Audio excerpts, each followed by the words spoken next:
मेरा आशीर्वाद सदैव तुम्हारे साथ है गरुड़।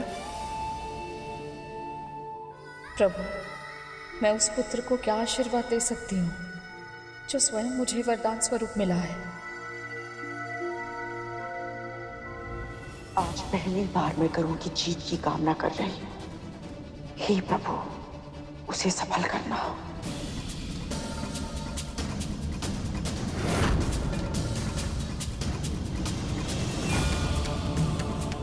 अपने शिष्य का प्रणाम स्वीकार करें गुरुदेव, मुझे आशीर्वाद प्रदान करें।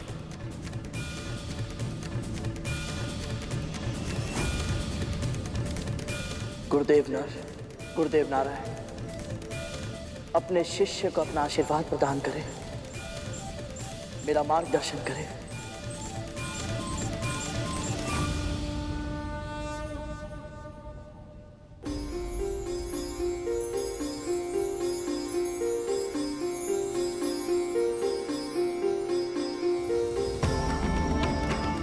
इंद्र के साथ द्वंद्व करना गरुड़ के लिए बहुत ही कठिन साबित होगा, किंतु हम उसकी सहायता करने का प्रयास करेंगे।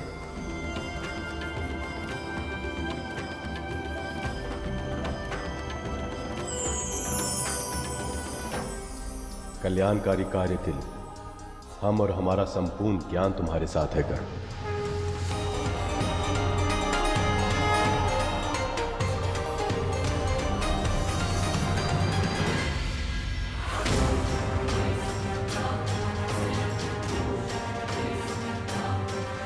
गरुड़ की शक्ति असीम है, किंतु इंद्र का अनुभव गरुड़ को हानि पहुंचा सकता है।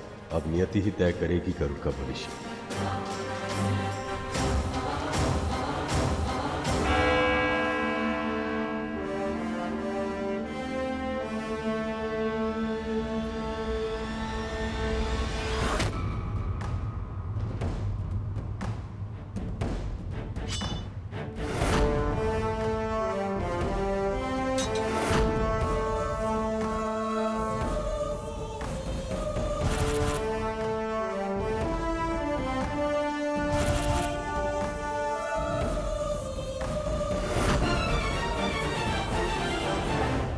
गरुड़ भी मेरे पुत्र के समान है। दोनों में से कोई भी जीते, किंतु एक मां की पराजय तो निश्चित है।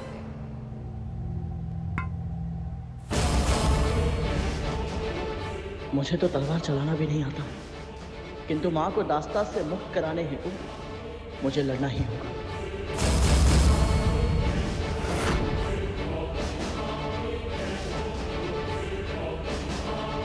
अरे ये क्या देवराज के सामने टिकेगा? इसे तो तलवार और ढाल पकड़ना भी नहीं आता। सब कोई गरुड़ को कम आंक रहे हैं, किंतु ये भूल रहे हैं कि गरुड़ की शक्ति पिताजी से सहस्त्र गुना अधिक है।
मैं असहाय हूँ प्रभु, मेरी सहायता करें, मुझे कोई मार्ग दिखाइए।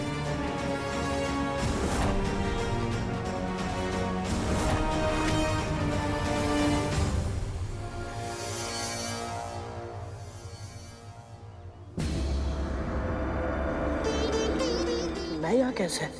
हमने ही तुम्हारे एक अंश का आवाहन किया है गरुड़, ताकि तुम्हारा मूल स्वरूप जब देवराज इंद्र से युद्ध कर रहा हो, उन्हीं क्षणों में वही युद्ध की कला हम तुम्हें यहां सिखा सकें।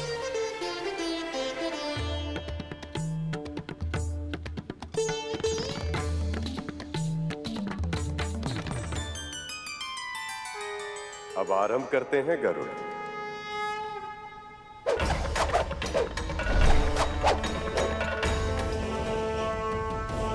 ये ढाल और तलवार तुम्हारे हाथ का भाग बन जानी चाहिए गरुड़, ऐसे जैसे कोई बाहरी वस्तुएं नहीं, तुम्हारे हाथ का विस्तृत अंग। तब तुम इसका संचालन अपनी इच्छा के अनुसार मुक्त भाव से कर पाओगे।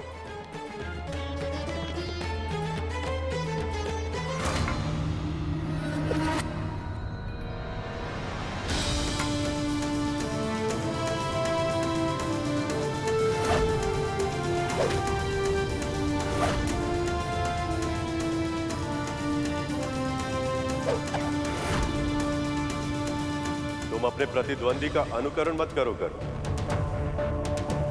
तुम्हारे धन का भार और बनावट तुम्हारे प्रतिद्वंदी से भिन्न है, तुम्हारी लय उससे भिन्न है। इसलिए अपने अंदर झांक और अपनी लय को खोजने का प्रयास करो, तभी तुम अपने प्रतिद्वंदी का सामना कर पाओगे।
मुझे लगा था कि गरुड़ देवराज इंद्र के सामने एक क्षण भी नहीं ठहर पाएगा।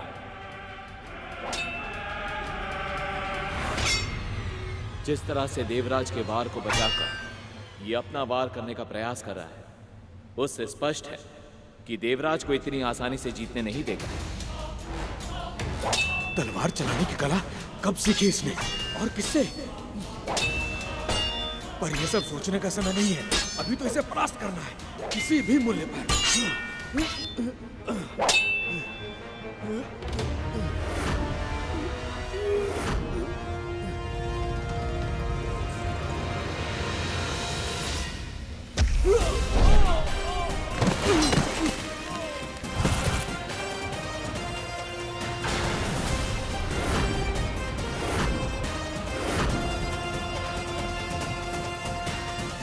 गरुड़ ने जो निश्चय किया है वो कार्य वो अवश्य पूरा करेगा।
देवराज इंद्र हार गए? पराजित हुए देवराज। गरुड़ की विजय हुई। असंभव को संभव कर दिखाया गरुड़ ने।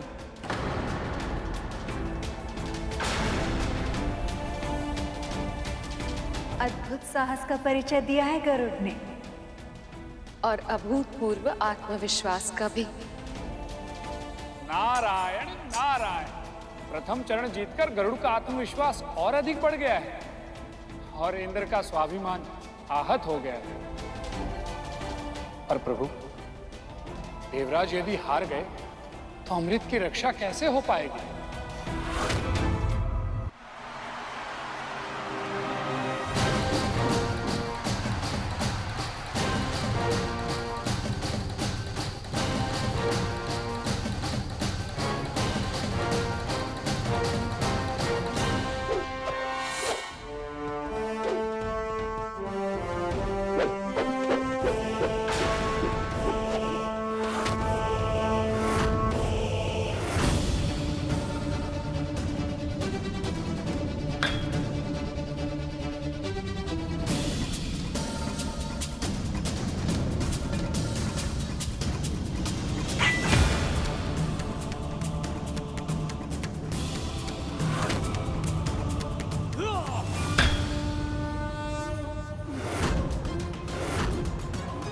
अब आनंद आएगा।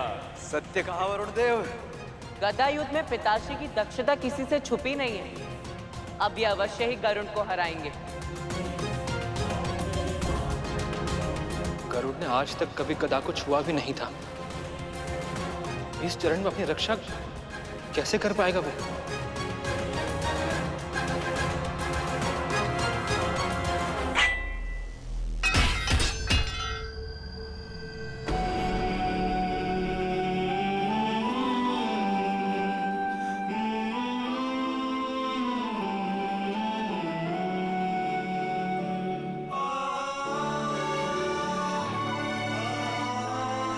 मैंने सारे प्रयास करके देख ली गुरुदेव, परंतु इनके वारों का क्या प्रत्युत्तर दूं, मुझे कुछ समझ नहीं आ रहा। गदा एक ऐसा शस्त्र है जिसके दंड को सही स्थान पर पकड़े जाने के बाद उसका कुशल संचालन संभव। किंतु स्मरण रहे, तुम्हारी शक्ति केवल गदा पर ही व्यय होनी चाहिए, समस्त तन पर नहीं।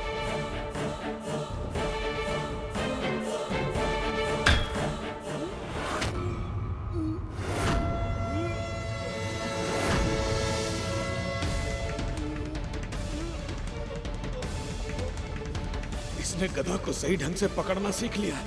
अब और समय गंवाए बिना ही इसे पराजित करना होगा।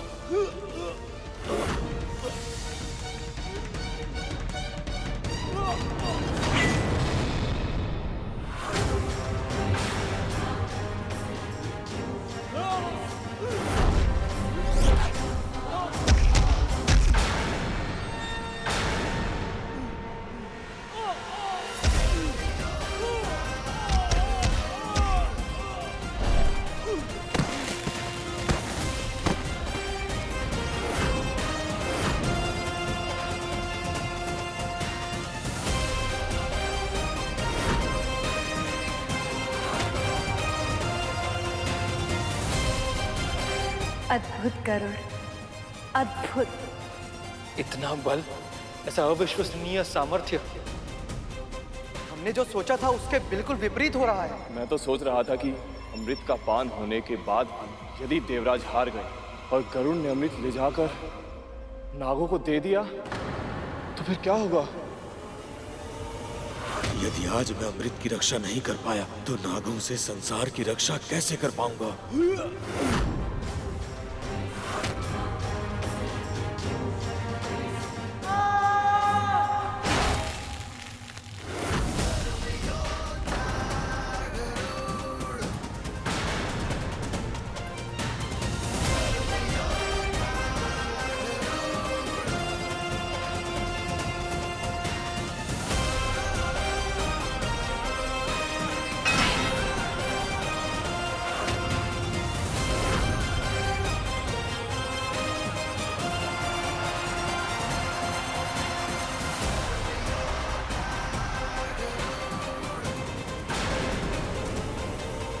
इसने तो हारे हुए द्वंद्व को जीत में परिवर्तित कर दिया। आपने सत्य कहा था पिताश्री। देवराज इंद्र के युद्ध कौशल का बहुत ही कुशलता के साथ सामना किया है गरुड़ ने। अभी युद्ध समाप्त नहीं हुआ है पुत्र। अभी देखना शेष है कि आने वाले चरणों में यह कैसा प्रदर्शन कर पाएगा। इस युद्ध में पराजय की ग्लानि चाहे किसी का भाग्य बने और जीत का मुकुट चाहे किसी के शीश की शोभा बढ़ाए, आपके लिए तो समस्या विकट ही है प्रभु।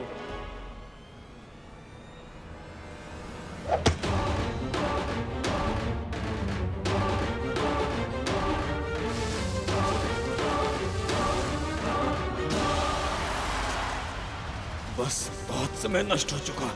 अब इस अहंकारी का अहंकार तोड़ना ही होगा। बस बहुत समय नष्ट हो चुका। अब यह युद्ध समाप्त करना ही होगा। इस तरह हुंकार ने और क्रोध प्रदर्शित करने से मल्ल युद्ध नहीं जीते जाते। वार करो गरुड़।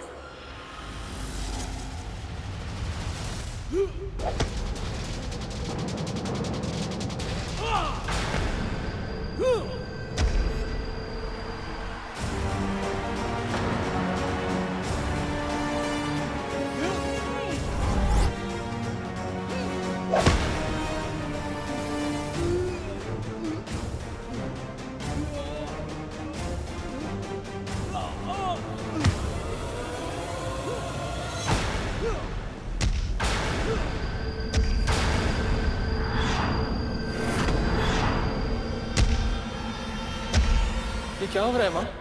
गरुड़ का शारीरिक बल तो देवराज इंद्र से कई गुना अधिक है, तो फिर ये कैसे संभव है?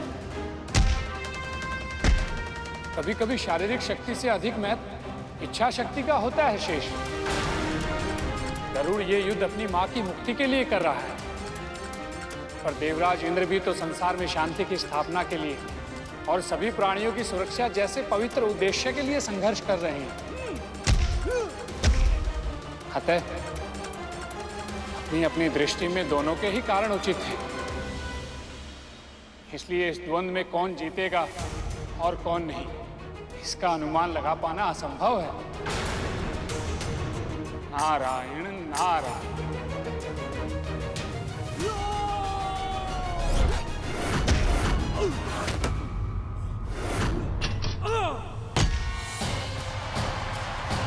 Yeah!